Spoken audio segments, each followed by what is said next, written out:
Hello and welcome to this special telecast. We are hours away from the midnight rollout of the historic goods and services tax. I'm Sandeep Gurumurthy, joining you live from our news center in Mumbai. Joining me in Delhi is my colleague Supriya Shrinate. The D-Day is finally here. The much-awaited GST will kick in a few hours from now, making one nation, one tax a reality. Prime Minister Narendra Modi will launch the country's biggest tax reform in the presence of President Pranab Mukherjee and top political leaders. The midnight session in the Central Hall of Parliament will also be attended by dignitaries like Ratan Tata, Amitabh Bachchan and Lata Mangeshkar. The grand GST gala, though, will mostly be an NDA affair, with key opposition parties, including the Congress and the left, giving it a miss, saying that the hasty rollout will hit small traders hard. All states, though, are on board for this historic shift to a uniform tax code, barring Jammu and Kashmir, where the BJP is a minority partner in the state government.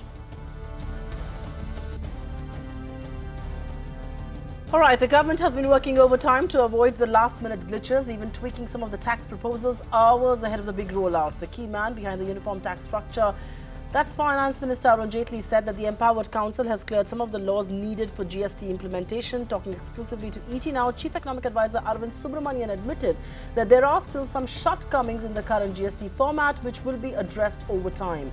As the final countdown begins, the moot question remains: is GST in its current form a bane or a boon for the Indian economy? Is the opposition right in boycotting the historic event, or are there political optics at play? The big political standoff over India's biggest tax reform is a prime-time debate right here on ET Now. And joining us for this power-packed debate this evening, we've got Nalin of the BJP, Sanjay Jha of the Congress, Jai Panda of the Biju Janata Dal, Atul Anjan of CPI, and Yogendra Yadav, founder and national president of Swaraj India political party. Thank you so much, gentlemen, for joining us here on ET Now. We'll try and get the line back with Sanjay Jha. The big question that we're asking this evening: why is the opposition boycotting this historic session of the parliament? Ideally, the first question should have gone to Nalin, but I'm not going to ask Nalin the first question. It should go to the opposition. Atul Anjan, why the boycott of this historic session of parliament? I mean, you know, this is a reform that multiple governments, multiple political parties have worked on. Why was the need to boycott this session?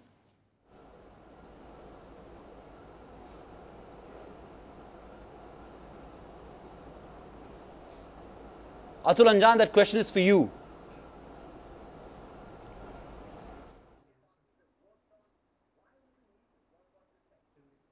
It's a so language question, but anyway, I am answering it. But the question is, the Finance Minister, Mr. Arun Jaitley, said, if the opposition is boycotting, what is the matter of concern? Because it's a very good thing, and we are not worried about the opposition, whether they are boycotting it or they are staying away. It makes no difference. When the Finance Minister himself is so confident that if the opposition doesn't know, because they are having an extravaganza show, and they think this is the biggest event after the 1947. So they think that, all right, मैं एक बात कहना चाहता हूं कि बंद गले का काला कोट पहन लेने से हर कोई आदमी डॉक्टर अंबेडकर नहीं हो जाता, और चूड़ीदार पजामा पहन लेने से हर कोई जवाहरलाल नेहरू नहीं हो जाता. You are putting the Jawaharlal Nehru's 1947 15th August speech and putting your speech together. What message you want to give? I just want to ask one question: why you have taken in on contract the celebrities and investing money of the taxpayer just to tell what is the what a wonderful idea GST is this? If your idea is so beautiful, why you are engaging Amitabh Bachchan? Why you are engaging celebrities? Why you are misusing the people's money with taxpayers' money just to promote yourself? People will judge your this system from biscuit to कफन, biscuit से लेकर कफन तक आपने GST लगा दिया. कौन इसका जिम्मेदार है? कौन इसका जवाब देगा? बताइए ना. इस देश के अंदर आप सारा पैसा लेकर के you will collect the tax and then you will give tax concession to the corporate houses. For this you are bringing GST. You have to answer all these questions.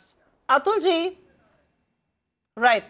Atulji, the trouble with this boycott is that state governments, whether it was the Samajwadi Party earlier or whether it's the Congress Party and various governments of the Congress Party across the country, have been party to this decision. The GST State Council is privy to decisions that have been made by the state finance ministers along with the central government. And so, Sanjay Jha, the question is really, why are you not present at Parliament today? What are you opposing? Are you milking the discontent on the ground because you are a party to this decision earlier?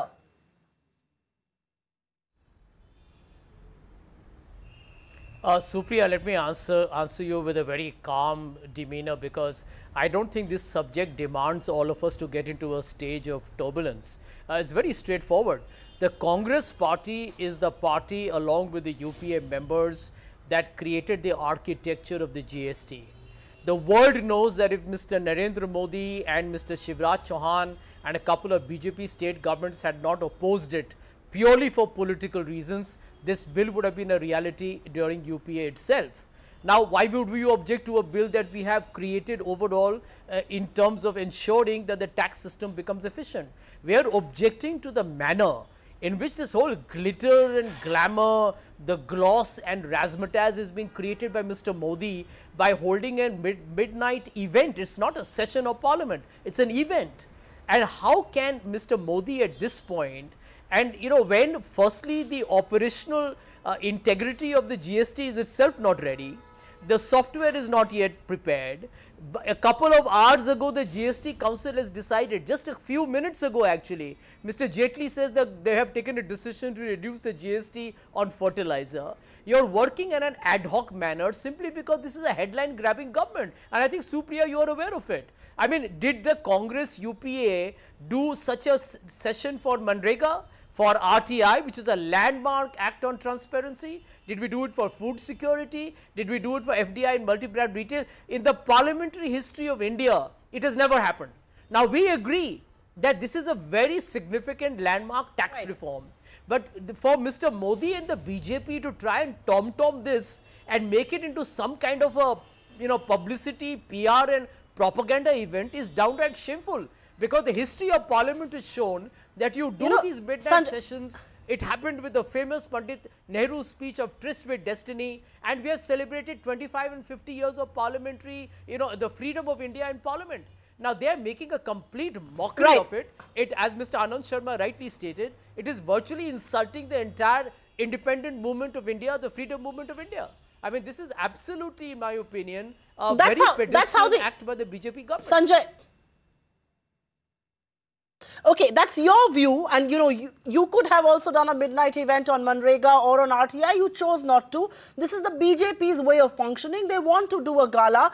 They had invited you over. You are boycotting this for reasons beyond my comprehension. You have been party to this decision. Are you boycotting because this is happening at midnight and you would have attended if this was happening in the day? I mean, I really fail to understand that. I will discuss that in a lot more in just a bit. But I want to take this question also to Yogendra Yadav, because then I'm going to get two people who are on board with what's happening, and that's Panda and Nalin Kohli. But Yogendra Yadav, this is a moment. You may hate it, you may think we are underprepared, but this is momentous. This is very, very eventful. India's taxation is going to undergo a sea change. Opposition boycotting the launch, isn't that unfortunate, politically speaking? It is indeed unfortunate for something which was built through political consensus, which had come up after a long time, to actually have this moment just at the moment of inauguration. The real question is, who is responsible for such an unfortunate event?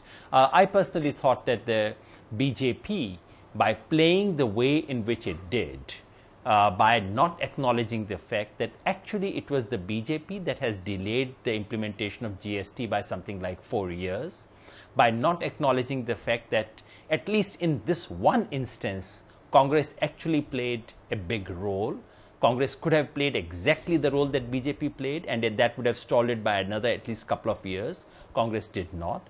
So the Prime Minister, if the Prime Minister had acknowledged that role, if the Prime Minister had presented this move to the country as a cross-party move, as a move which is not his own party's own little birthday party, then it would have registered as such. So I personally think the manner in which the Prime Minister has converted this entire thing into a personal show and into his party's own projection is responsible for such an unfortunate moment.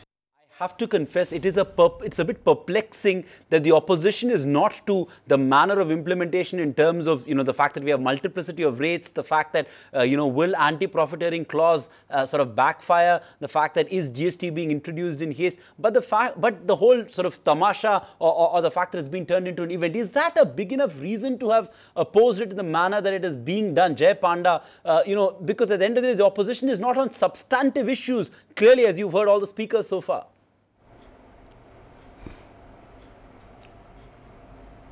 Well, the Biju Janata Dal, as you know, has supported the GST, and we pushed through certain amendments and not everything. We are attending. I would like to say this. I think we have a tendency in this country to criticize the good because it is not perfect. And yes, this GST is not perfect because if I had my way, I would rather that we did not have multiple documentation and did not have separate GST for state and the union government.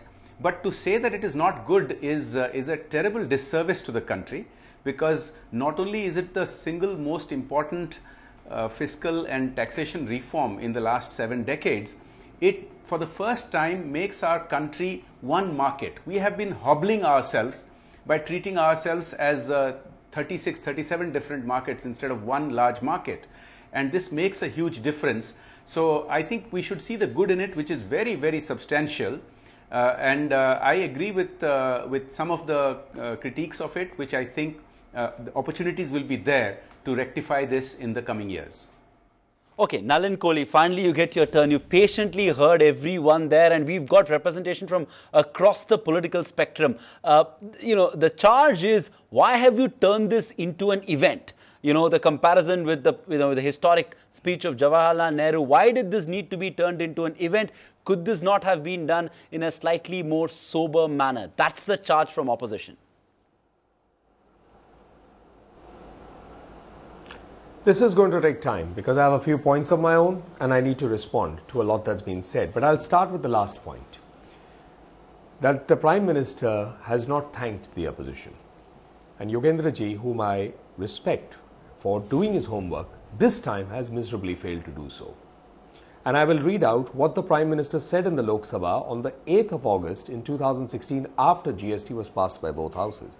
Only 5-6 sentences. Trust is an essential element in the federal structure, says PM Modi in the Lok Sabha. I held consultations with Sonia ji and Manmohan Singh ji. We made efforts to take into consideration everyone's suggestions.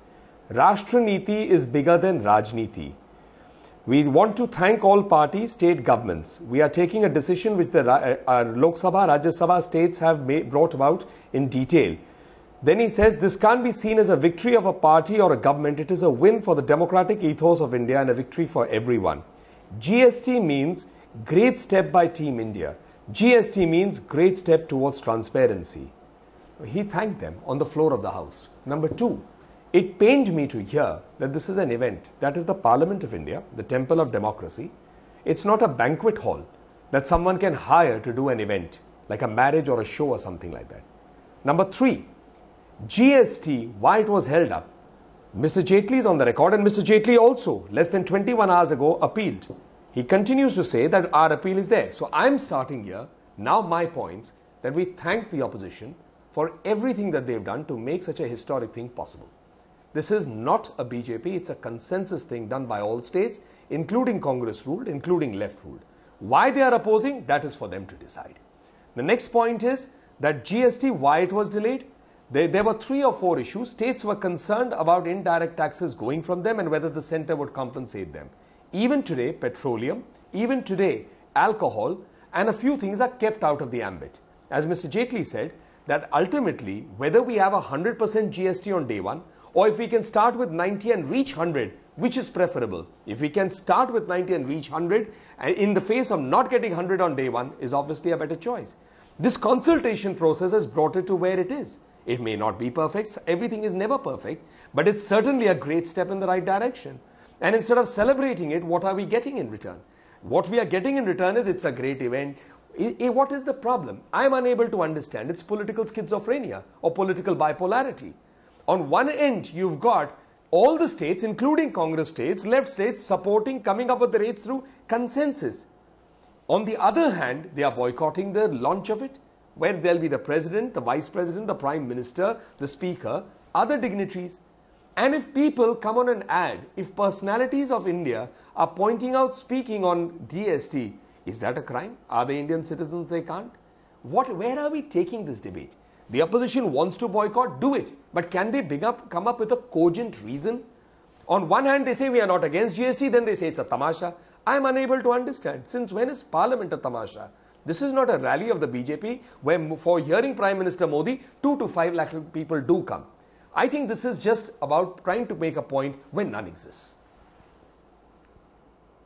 Sanjay Jha, I want you to come in directly and counter some of the points that Nalin Kohli has raised. He believes that you have been a part of the GST, you've been privy to decision making. Why are you now calling it a tamasha? This is the temple of democracy. This is happening in Parliament. This is not a BJP rally. Is the point he's making? What's your counter to that?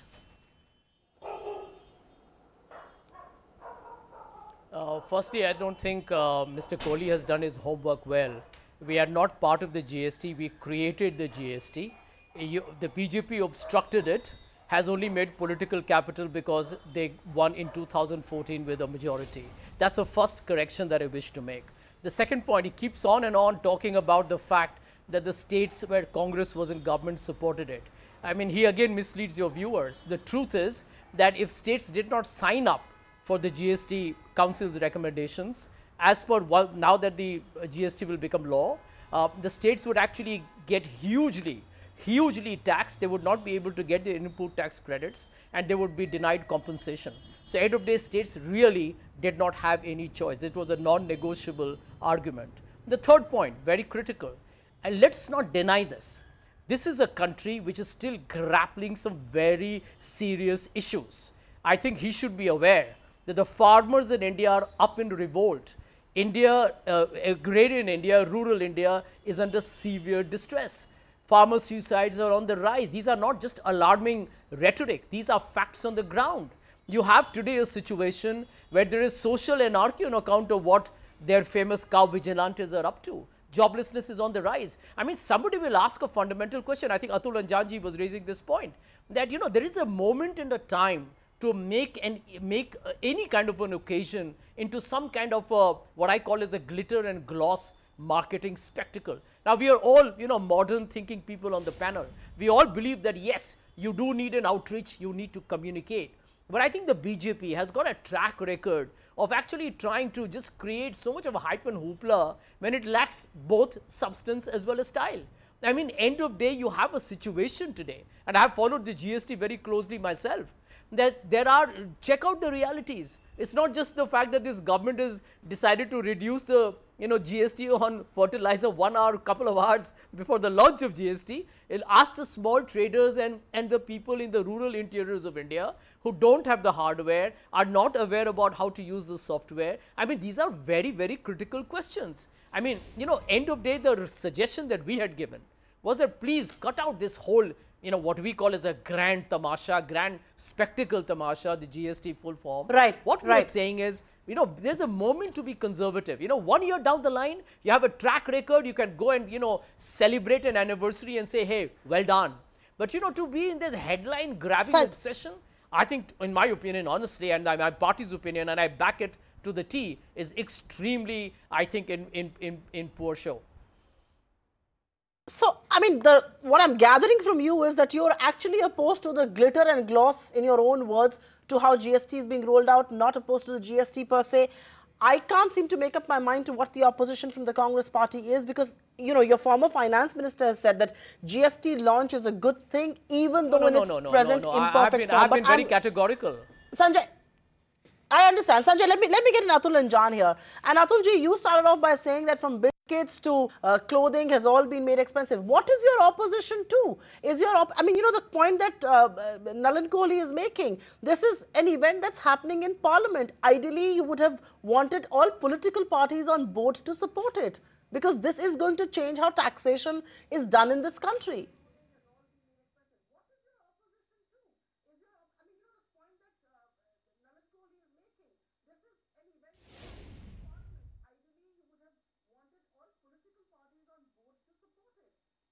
is going to change how taxation is done in this country.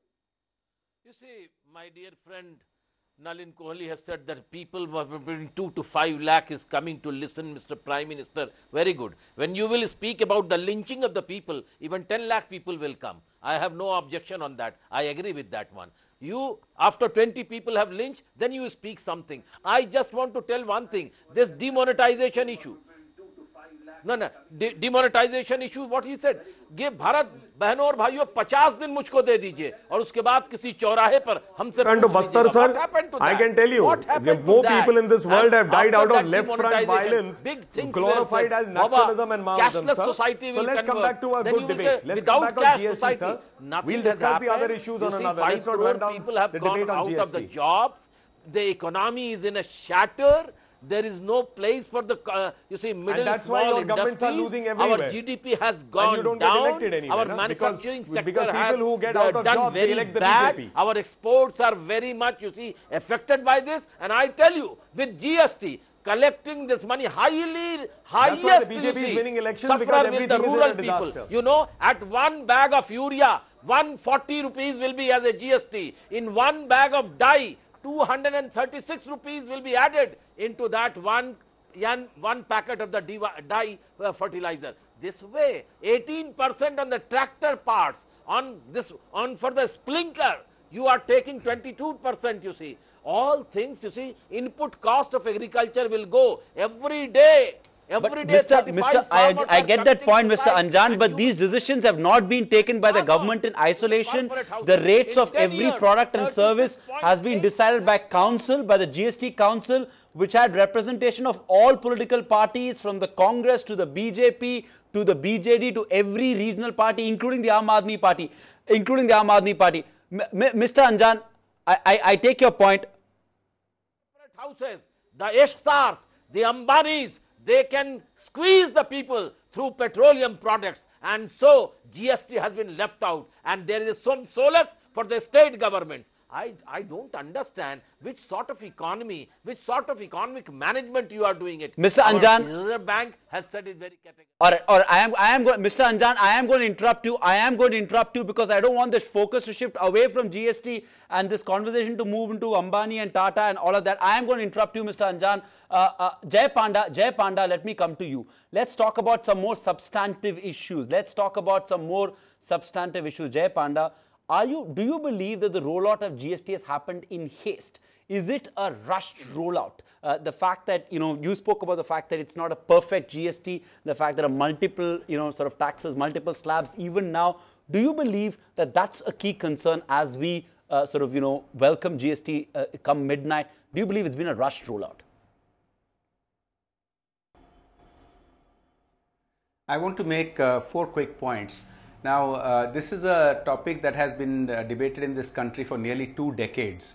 And if after that some people still say that it is rushed, then I don't really know how to respond to that. This was finally supposed to be rolled out last year, April, and has been further delayed by 5 more quarters so that everybody's input could be accommodated. And you can see the result of that compromise. Quick points. This whole debate about who delayed it and who passed it, I think, is an irrelevant point, because we know we have a culture in this country of the main political parties flip-flopping their position depending on whether they are in opposition or in government. So I think let's put that behind us and accept the fact that it has finally been passed. And here I do have to come in on the side of Nalin Kohli, because of all your guests, I was the only one who was in the Lok Sabha when GST was passed.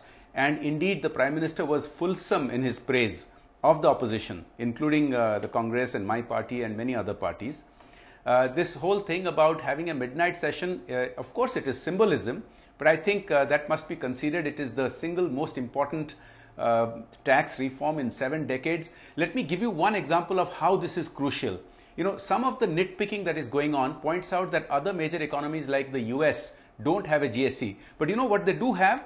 The single biggest aspect of our GST is that it regulates at a national level interstate commerce.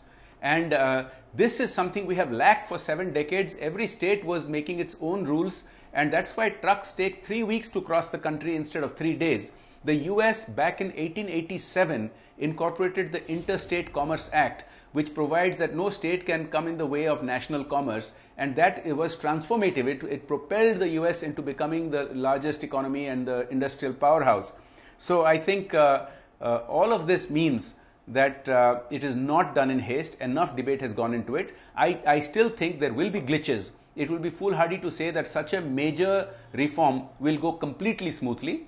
But the government has expressed that it has made preparations and is confident. As long as they are alert, as long as they respond quickly to glitches, I think we should be happy that this has happened. Right. Nalin, Kohli, before I come to you, I want to get a quick word from Sanjay Jha. You know, a lot of this talk has also happened on the fact that the rollout has been rushed. But like Jai Panda pointed out, 15 years in the making. I mean, we'll never get a perfect GST. This is a democracy. You have to balance interests of various sort of, political parties, which is what the GST Council has successfully managed to do, which is why you have these multiple slabs. It's not a perfect GST, but an imperfect GST is better than no GST. Sanjay Jha. Well, let me tell you, I think that applies to any law in any part of the world. I mean, no law is optimal, which is why there are constitutional amendments happening all the time. I mean, that's not the point of discussion here. I think the issues here are critical. I'm glad you're asking a GST-related question.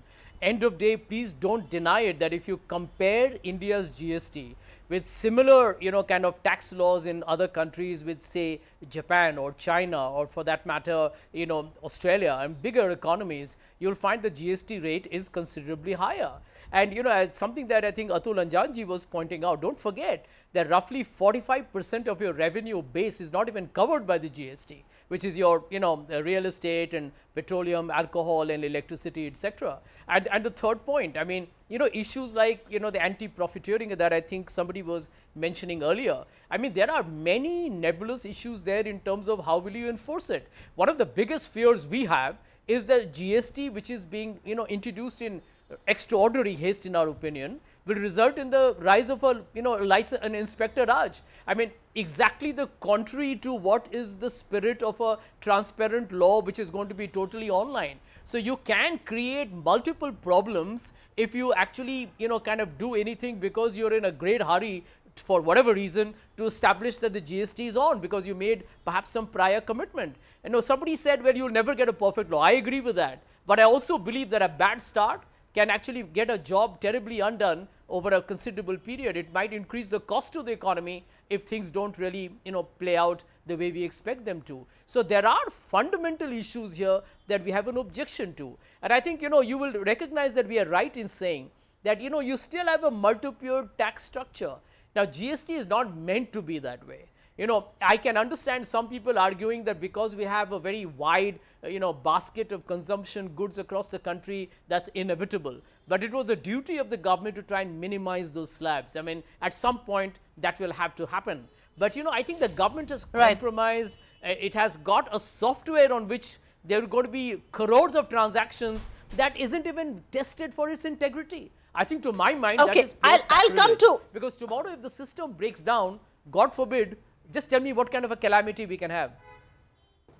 Sanjay Jha, that's a point well noted, and I'll talk about GST preparedness, and I'll be relying on one software, and is this reliance safe enough in just a bit. But Nalin, Kohli, I have two questions for you. One is on the anti-profiteering clause, and I'm glad we're talking about the specifics of the GST and not meandering over the semantics, so to say. The anti-profit clause is a clause that your government has put in to check inflation, to see that benefits of the GST are passed on. The counter argument to that is that market economics, market dynamics, competition will take care of prices. Why have an interventionist bureaucracy? Why leave any room for tax harassment? So the first question is on anti-profiteering, and the second is that the multifarious taxes and the compromises that have been reached leave a lot of room for interpretation, and that's never good for a tax policy.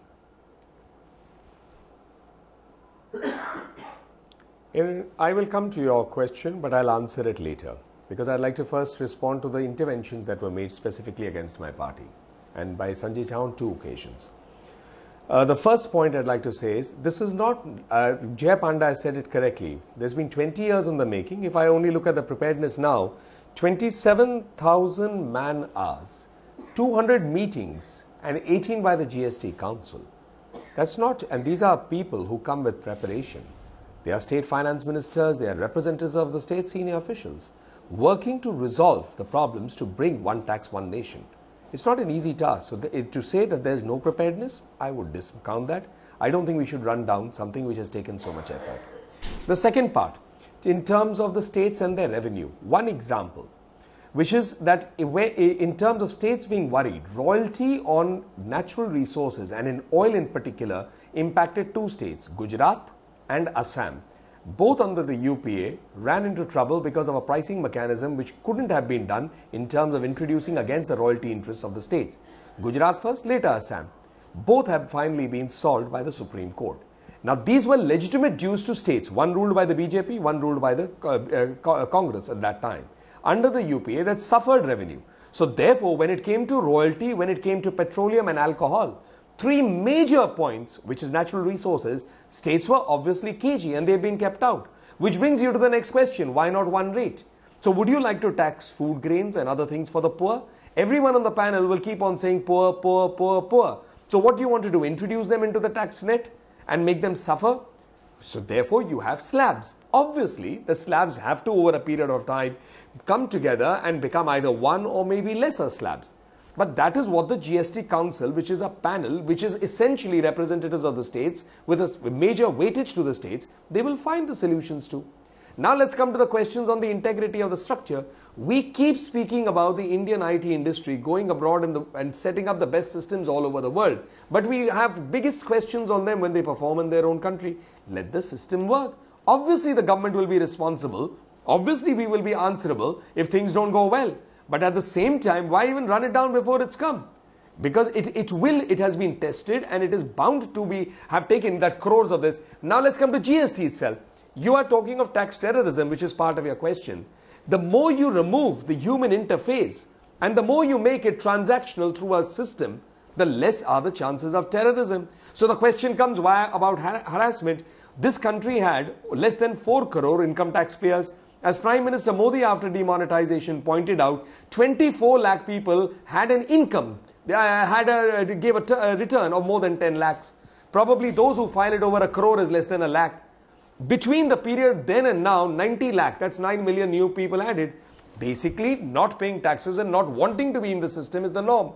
So either everybody is very honest and you don't require a government and you don't require the agencies to do all that things, or these things have to be there till people will learn that being honest is the norm.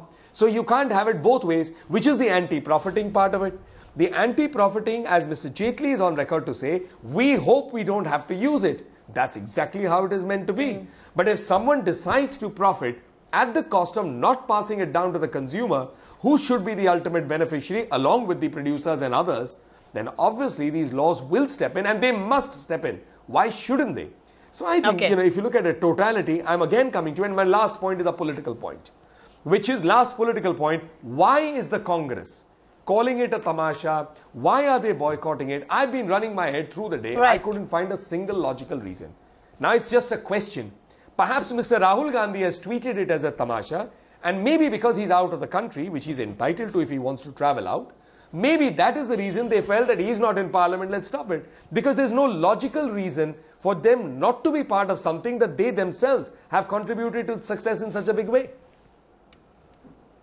Yeah, they've themselves called themselves original architects of the GST. But I'm going to get in Yogendra Yadav very quickly. And Mr. Yadav, the whole idea of a GST-like tax is to shift Indian economy from an informal, unorganized to a formal, organized one. But that, of course, will come with its cost, which explains why traders perhaps are protesting in various parts of the country. Markets all across India seem to be shut, the clothes markets at least. Is this transition going to be painful? And is that what politicians are not talking about?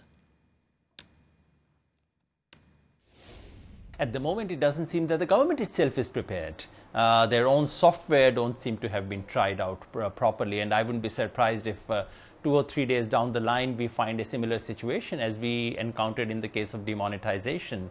The sizes don't match, this particular software glitch, and this thing was not prepared.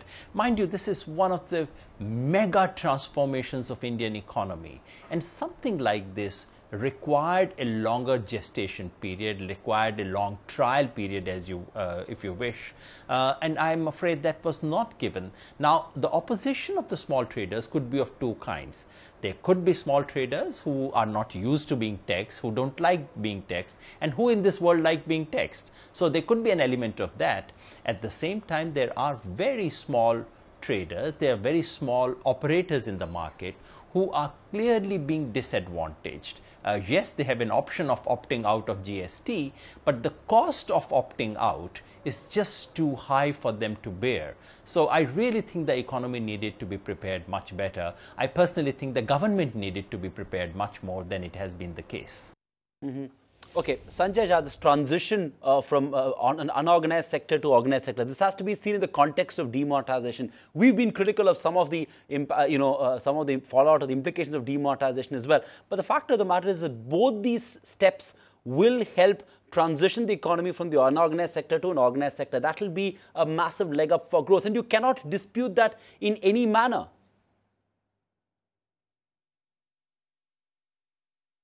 You know, that has already been established to be wrong. I'll give you an example.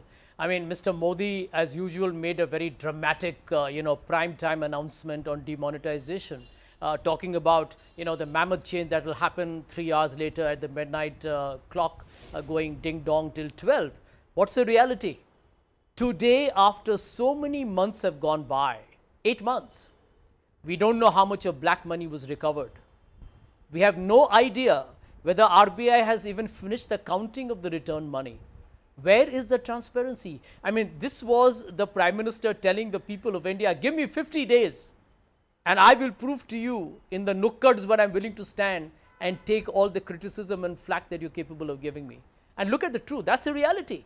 The BJP, took on that GDP figure that came for Q3, and it actually believes it won the elections in Uttar Pradesh because of that. Forget it, they lost 3 other state elections as well. But this is not about electoral votes. I think the people of India are now asking the question, where is the black money?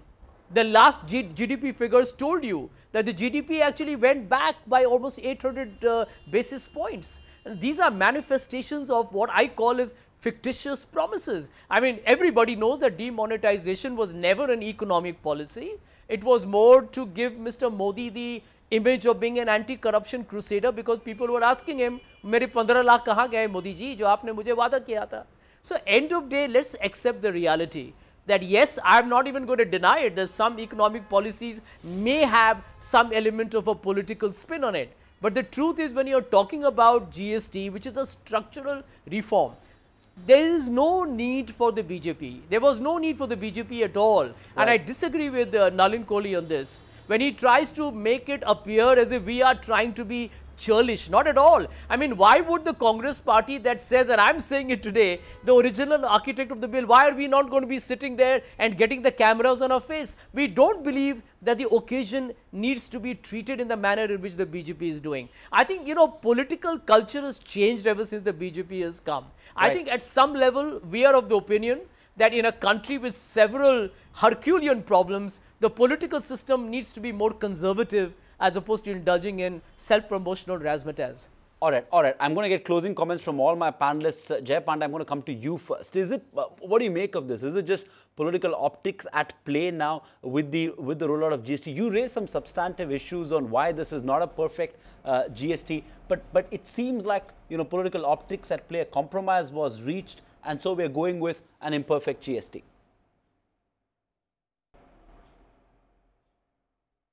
Well, to be fair, the point I raised was that no law can be really perfect, and neither is this GST, but it is very, very substantially good, and it deserves the full support of everybody. Now, we also participated in the process. We got some changes through. We didn't get some changes through. That is the process of a democracy, of compromises between competing views among political parties. Now, regarding this midnight session, yes, as I said, it is symbolism, and I think this symbolism is worth it, simply because it is the single biggest tax and fiscal reform we have seen in 70 years, and I think it is going to have the same kind of effect on our economy as at least the 1991 reforms did, if not from earlier than that. So yes, it is symbolism, but I don't think there is anything wrong in this kind of symbolism. I think it should be celebrated. All right, an event like that needs to be celebrated. I'm going to put that argument to rest, but I will quickly take our last question with Nalin, Kohli. And Nalin, the question really has to do with who gets the credit for this. I'm not going to get into the Congress versus the BJP. Will you agree with me that while you ran the last lap in Brest finishing tape, there was a substantial body of work that was done by your predecessors? So I'm going to ask you two questions. Who runs the last lap, and as a member of the BJP, has the party risked too much by perhaps upsetting your core constituency, which is the Indian trader?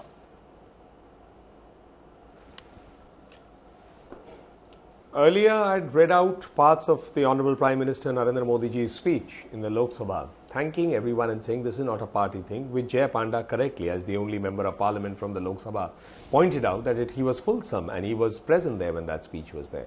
This is not a BJP thing. We are in government today. Government is a continuous institution. Today we are there, tomorrow we may not be there. The Congress was there for 55 years. They are not there today. So I think in that continuum, it's a victory of the government, which is elected by the people of India, and it has been made possible by the representatives of the people of India across the states and in parliament, who have made it possible through the GST Council. The government politically did what it had to build that consensus, and full marks have to go to the government because it was stalled. Now, to blame the BJP is not correct because I've given cogent reasons. Yes, there were reasons. Those contentious issues have been kept out. That's how consensus happened. The second part to it is that where does this head politically? Have we risked too much? So is the BJP now to stop working just because it's worried about the next election that comes? Every year we face 3 or 4. If I count the local elections and the panchayat elections and urban bodies, you have probably half a dozen. Everyone's in election mode. Ask Jay Panda, is probably campaigning every few days for something or the other somewhere in his state. So that's how it is. You have to do your bit for the country. You leave it to the people. Which brings me to the political point that the Congress party and others are constantly saying the country is in a mess. People have lost jobs. They are depressed. Demonetization has been a mess. But they elect BJP governments in a vast number of elections, UP being the last. So I mean, by that standard, it just doesn't make even political sense to me remotely that people are losing jobs, they are in distress, demonetization is a failure, and the BJP is winning elections, at least the vast majority of them. It doesn't count up. So I think the Congress here is making a monumental error. They should be part of what they have also been an important part of. They should be celebrating with everybody. They need not find this odd thing to take a position that no logical Indian can understand why they've taken this position. Sure. Even though they have taken it, we thank them for their support. The Prime Minister did there. All of us are happy that every political party has contributed to it. And now we will work to ensure GST becomes a success. The states will do their things. We'll do it ours at the center. Right. I know Sanjay wants to come in, but before you do that, 30 seconds is all you have. You've got to wrap this debate. But Sanjay, very quickly, you know, this morning, Rakesh Jhunjhunwala spoke to ET Now, and he said his big regret is it took 15 years for this country to pass GST. That was his big regret. And is there, in a sense, is there remorse that the Congress couldn't do it despite being in power for 10 years? You could blame the BJP, but the fact is that the BJP has had the political acumen to push it through to get that consensus needed, which the Congress couldn't. Is that something that the Congress regrets today? No, not at all. Please remember, when people compare the UPA and the NDA, they forget one singular difference. The Congress party had 206 members. We worked with very, very divergent coalition parties, although they had a similar ideological platform. The BJP has an absolute majority. And remember this, that our job was not just to get the opposition parties on board, but also work with our own coalition partners who came from different states and had their own political priorities. I think the fact is that had the BJP not played the parliamentary gridlock and the obstructionist politics, the Congress party would have passed the GST during UPA 2 itself, and the country would have substantially gained. But the second point is equally critical, that, you know, end of day, let's recognize this. This is not about the Congress party or any of the opposition party creating an error by not being part of what I call is nothing but a spectacle and a show. I think end of day, the truth is that India needs reforms. The Congress party has been in government for the majority number of years. We have seen the country go through several transitions. And today we recommended to the government that display a certain degree of sobriety, of, you know, political culture that is a little more inclusive and in a great number of ways symptomatic of the state of India. I think we were doing our job as you know, shall we say, candidly as possible. The BJP has got a different viewpoint.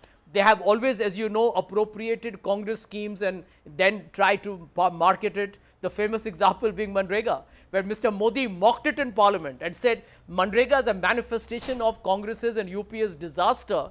And today on Manrega, the government of Mr. Modi says we are trying to make a difference to the rural environment. Now, that is political hypocrisy, but I think we'll live to fight it another day. Since the BJP keeps talking about election victories, let me tell them, political arrogance is never a good thing. And the public of India can be momentarily influenced by propaganda, but in the long run, they are intelligent enough to make the right choices.